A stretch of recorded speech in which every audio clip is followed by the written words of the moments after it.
Hola a todas y todos, mis queridos y queridas followers. Vamos a comenzar con la segunda parte del vídeo dedicado a la Guerra Fría. Hoy vamos a tratar los puntos 3 y 4, ¿vale? Ayer veíamos los puntos 1 y 2, cómo se logró la paz después de la Segunda Guerra Mundial y el concepto y contexto de la Guerra Fría. Y hoy nos vamos a detener en los puntos 3 y 4, los bloques y las etapas. Bien. Comenzamos por tanto, con los bloques. Recuerden cómo veíamos que el mundo se había ya dividido en dos zonas de influencia, en dos bloques. A partir de esa división inicial, la tensión no va a hacer más que aumentar, ¿vale? Y se va a ir consolidando un doble modelo capitalista y comunista. El bloque liderado por Estados Unidos va a ser el que abandere la lucha del capitalismo, ¿vale? Este bloque también va a ser conocido como el bloque occidental. El bloque liderado por la Unión Soviética va a ser el bloque comunista, también conocido como el bloque oriental. Fíjense, en esta división que ya ayer mostrábamos y que hoy les vuelvo a poner. Esta línea que ven aquí negra, recuerden que veíamos cómo era una línea imaginaria que diferencia las zonas de influencia de un bloque de los de otro bloque. Y este punto negrito de aquí, ¿saben qué es verdad? Efectivamente, es la capital de Alemania, Berlín, que por la especificidad de ser la capital del principal país o de uno de los principales países derrotados después de la Segunda Guerra Mundial, va a ser dividida en 4 zonas de influencia, ¿vale? Llega el momento ahora en el que de esas zonas, de esas 4 zonas de influencia, va a pasar a dividirse Berlín, la capital, en 2 zonas, ¿vale? Al igual que en el resto del mundo, una zona capitalista y una zona de influencia comunista. La zona de influencia capitalista va a ser la que antes estaba compuesta por Estados Unidos, Reino Unido y Francia. Y va a pasar a estar, por tanto, encabezada por Estados Unidos. Y la zona de influencia comunista va a seguir siendo la que en estos momentos pertenecía a la Unión Soviética.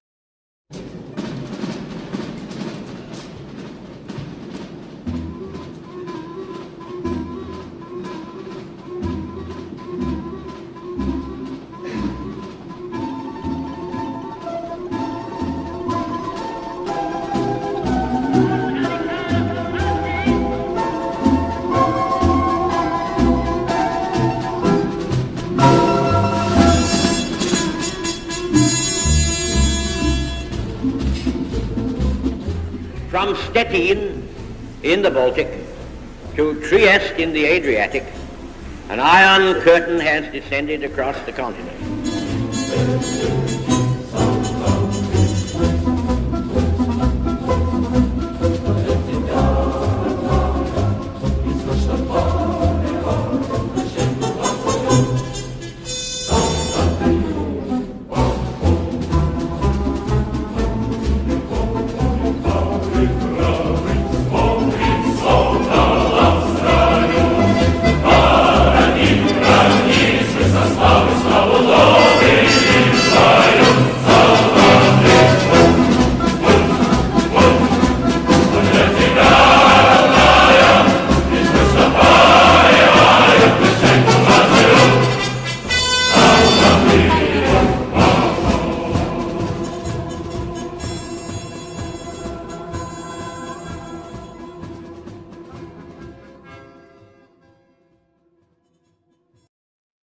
Bien, acabamos de ver el discurso de Churchill en el que va a defender o va a proponer por primera vez el concepto del telón de acero para referirnos a la división del mundo en estos dos bloques. Les voy a leer de su discurso las palabras o los conceptos o frases subrayadas. Un telón de acero ha caído sobre el continente.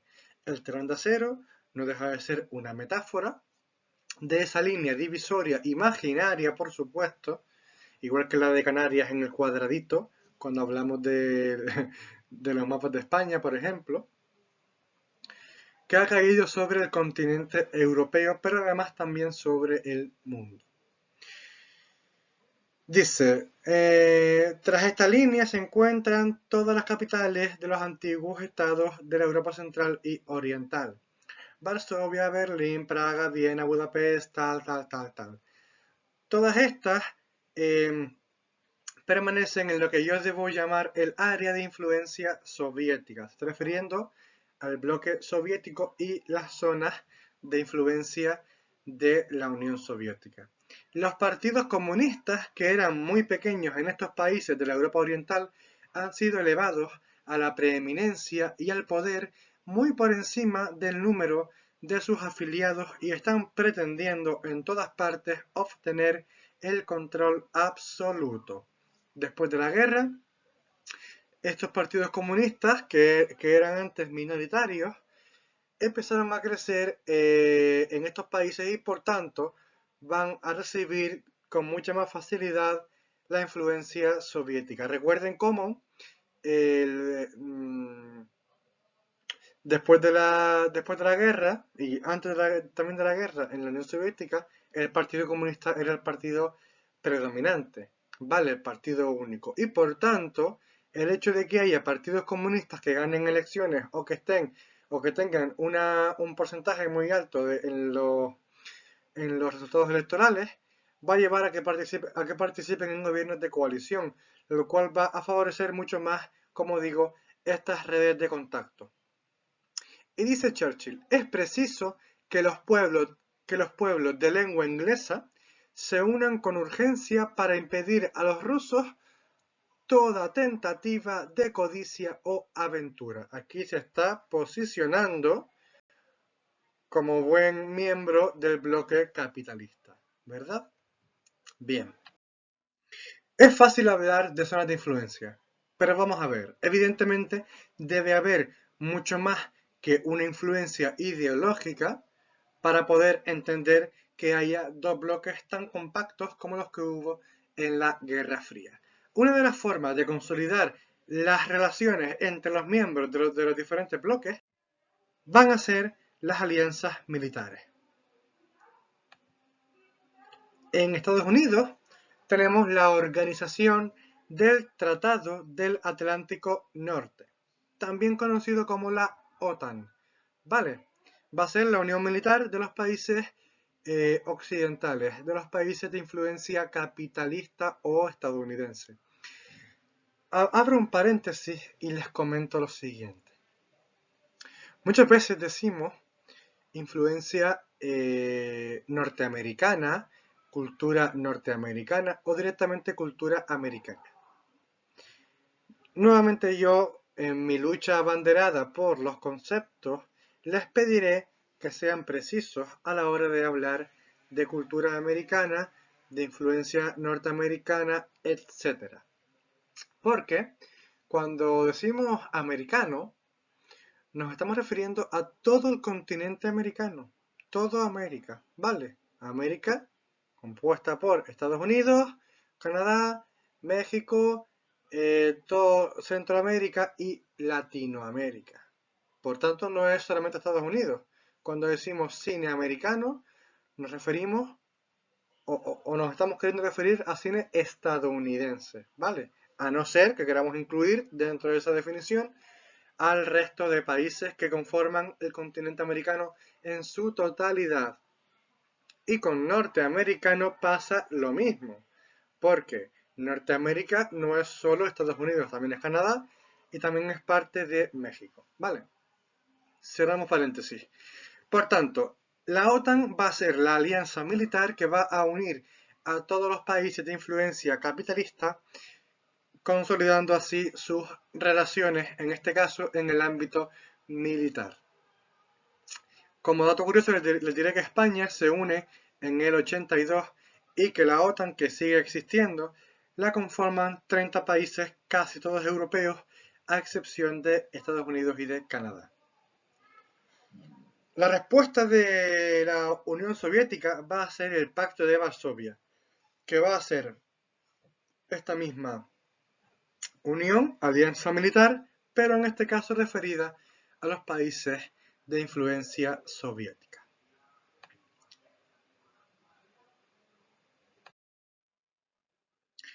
Más allá de estos bloques, más allá del bloque occidental capitalista estadounidense y del bloque oriental soviético comunista, tenemos a los no alineados. ¿Recuerdan que veíamos cuando veíamos el tema anterior, la conferencia de Bandung del año 55, ¿verdad? Que no solamente sirvió como hermanamiento entre los países que ya se habían independizado para ayudar a otros a independizarse, sino que también sirvió para mostrar una posición de neutralidad en un mundo dividido en dos bloques. Por eso les insisto tanto en la idea de que, aunque lo veamos por separado, para comprenderlo mejor, es un todo, ¿vale? Estamos en el mismo contexto. Pues estos no alineados van a ser los que tenemos aquí definidos con colores azules, ¿vale? El movimiento de países no alineados, que hunde sus raíces en esa conferencia de Bandung, sigue existiendo a día de hoy, ¿vale? Evidentemente estamos hablando de casi medio siglo de Guerra Fría, por lo que debemos diferenciar en ella tres etapas que podríamos definir como etapa de tensión, etapa de pacificación o de coexistencia pacífica y otra etapa de tensión. Esta primera etapa comienza con la división de Alemania en la República Democrática Alemana y la República Federal Alemana, ¿vale? Las dos zonas de influencia soviética y capitalista en las que se divide este país y su capital Berlín, ¿vale? También en esta etapa va a acontecer uno de los principales conflictos de la guerra, ¿vale? Además va a ser uno de los primeros conflictos que va a tener lugar en Corea. Corea había estado bajo la influencia de Japón desde 1910. Sin embargo, tras la Segunda Guerra Mundial, recuerden que Japón formaba parte de las potencias del eje y que perdió la guerra. Después de la Segunda Guerra Mundial, Estados Unidos y la Unión Soviética se van a acordar el reparto del territorio coreano. Así se dividió Corea en dos partes, una primera parte de influencia soviética, que es Corea del Norte, y una segunda parte de influencia capitalista, que es Corea del Sur. En 1950, sin embargo, la Unión Soviética decide que Corea del Norte debía invadir Corea del Sur. Y fue entonces cuando se produce la intervención de Estados Unidos para frenar el avance de Corea del Norte. Tras 3 años de rifirrafes,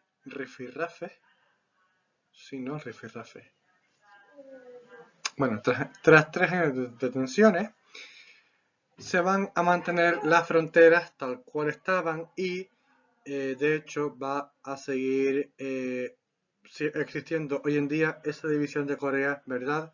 En dos, una Corea del Norte comunista y Corea del Sur por otra parte. Fíjense que Corea está aquí en el mapa, ¿vale? Como decíamos, también va a haber una segunda etapa de coexistencia pacífica. Esta segunda etapa va a coincidir con el ascenso al poder de Khrushchev en la Unión Soviética y del presidente Kennedy en Estados Unidos. ¿Vale? Va a caracterizarse por un clima de distensión y de voluntad de entendimiento entre ambas potencias.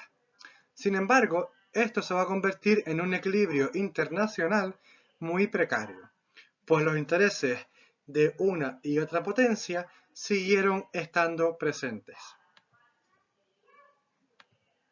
Esto va a derivar en una segunda guerra fría o lo que es lo mismo, una tercera etapa o una segunda etapa de conflicto o de tensión, con nuevos focos de tensión, como decimos, que se van a ver reflejados en la carrera armamentística, en los misiles nucleares en Estados Unidos, en la guerra de las galaxias que se llamó, y va a suponer un elevado coste para ambas potencias, coste social y político, pero sobre todo económico, que va a acabar con la desintegración de la Unión de Repúblicas Socialistas Soviéticas en el 91, aunque ya era un hecho en el 89, y por tanto con el fin de la Guerra Fría y el paso al mundo unipolar que conocemos hoy en día, aunque ya estamos dirigiéndonos a un mundo multipolar. Ya sobre eso hablaremos más adelante. Vale, yendo a cada uno de los bloques, vamos a ver en primer lugar cuáles son los países que conforman el bloque capitalista, o al menos los principales países que lo conforman, ¿vale? Porque no tenemos tiempo de ver todo. Tenemos por una parte a Estados Unidos, que va a abanderar el ideal de democracia, de libertad y de capitalismo, y va a ser el principal promotor de un modelo ideológico, ¿vale? Fíjense otra vez aquí, les pongo nuevamente la división del mundo, ¿vale? En dos zonas de influencia y una tercera zona de países no alineados ni con uno ni con otro. Estados Unidos va a tener, como sabemos ya, la hegemonía absoluta de posguerra, después de la Segunda Guerra Mundial. ¿Por qué? Porque va a tener el potencial económico, el poder militar, el dominio cultural, y va a imponer un modelo de sociedad y unos valores políticos que son los que acabamos de mencionar. En cuanto a las democracias europeas, Europa, recuerden que al contrario y a diferencia de Estados Unidos, va a ser un continente devastado después de la guerra. Ante la amenaza del comunismo en Europa Occidental y para poder controlar ferozmente el continente europeo, Estados Unidos va a lanzar el Plan Marshall de recuperación económica. Japón, por su parte, va a estar bajo la administración militar de Estados Unidos hasta el 51, consolidándose una monarquía parlamentaria y llevando a cabo un gran crecimiento económico. El Plan Marshall, recuerden que era en Estados Unidos, promovido por Estados Unidos, para ayudar a Europa a recuperarse de la posguerra. En cuanto a la Unión Soviética, va a extender el modelo soviético a través de lo que van a conocerse como las democracias populares, que no van a ser más que los países o estados satélites, que son los que vemos en esta imagen. Son estados sometidos política, económica y militarmente a ella. Y si para el caso de Estados Unidos teníamos el Plan Marshall, para el caso de la Unión Soviética tenemos el Comecon, ¿vale? El Plan de Recuperación Económica para los países que forman parte de la órbita soviética. Es decir, chicos, tenemos OTAN y Plan Marshall, OTAN Alianza Militar y Plan Marshall, Plan Económico en el bloque occidental, y en el bloque oriental tenemos Pacto de Varsovia y tenemos el Comecon. Van a ser dos ejemplos de el dominio militar y el dominio económico de las dos grandes superpotencias. Bien, en la Unión Soviética tenemos que decir, chicas y chicos, que tras la muerte de Stalin en el 53, recuerden que Stalin impuso un modelo en la Unión Soviética, ¿verdad? Y para ello llevó a cabo una eliminación de toda la oposición, imponiendo por tanto su modelo político. que se oponía al de Trotsky. Recuerden conceptos. Bueno, tras la muerte de Stalin va a haber un reformismo interno en la Unión Soviética que se va a caracterizar por una mayor relajación política, mayor libertad de expresión, etc. Y van a buscar otras fórmulas de socialismo en los estados satélite que van a comenzar, ante esta relajación política, van a comenzar por tanto a buscar otras fórmulas de socialismo frente a la impuesta por la Unión Soviética, por Moscú. En este contexto se produce la Primavera de Praga. En el 68, un gobierno comunista que estaba establecido ya en Praga, comienza un proceso, por tanto, de reforma y de salida de la vía soviética a la búsqueda de otra fórmula de socialismo.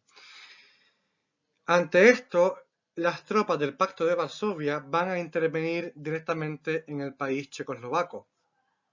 Y esto va a acabar con el conflicto, y a este conflicto se le llamó la Primavera de Praga. Para acabar, vamos a ver dos casos particulares, ¿vale? Uno que es el de China y otro que es el de Cuba, pero el de Cuba vamos a verlo mejor en la siguiente sesión. El caso de China, Mao Zedong declara la República Popular China en el 49, siguiendo el modelo soviético. Sin embargo, en los años 50, pues las diferencias con la Unión Soviética producen una ruptura de un modelo de las relaciones y la creación de un modelo alternativo de socialismo. Bien, para hoy la tarea va a ser haber visto este vídeo, y si quieren puedes comentarme las dudas que tengan al respecto de esta visualización. Sin más, chicos, nuevamente un saludo a todas y todos. Espero que les haya gustado, que les haya parecido ameno, y no muy largo ni muy pesado. El tema es un poco denso e intento darles la información mínima posible. Así que nada, muchas gracias por verme y ya nos vemos en la próxima. Un saludo. Simpson mira al corredor en la primera base. Está tranquilo, coge la bola y se dispone a lanzar. Papá, ni siquiera has dicho mosquis. Oh, perdona. Mosquis.